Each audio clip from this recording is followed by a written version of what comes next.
স্বামীনারায়ণ মন্দির বা পৈলান মন্দির, এই মন্দিরে প্রবেশের জন্য কোনো প্রবেশ মূল্য লাগে না। স্বামীনারায়ণ মন্দির হলো একটি গুজরাটি মন্দির। এটা অক্ষরধাম মন্দিরের একটি ব্রাঞ্চ। দিল্লিতেই অক্ষরধাম মন্দিরটি অবস্থিত আছে।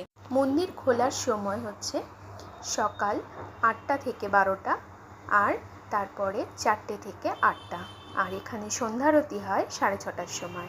মন্দিরে পূজিত হন স্বামীনারায়ণজি, ঘনশ্যামজি, শিব পার্বতী, রাধাকৃষ্ণ, গণেশজি, হনুমানজি এবং রাম সীতা।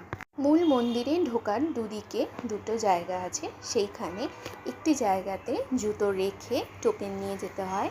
তারপরে মূল মন্দির চত্বর দেখে এসে এই সিঁড়িটা দিয়ে নেমে নিচে আরেকটি মন্দির আছে, যেখানে স্বামীনারায়ণজির সোনার মূর্তিতে 50 টাকার বিনিময়ে জল অভিষেক করা যায়। আর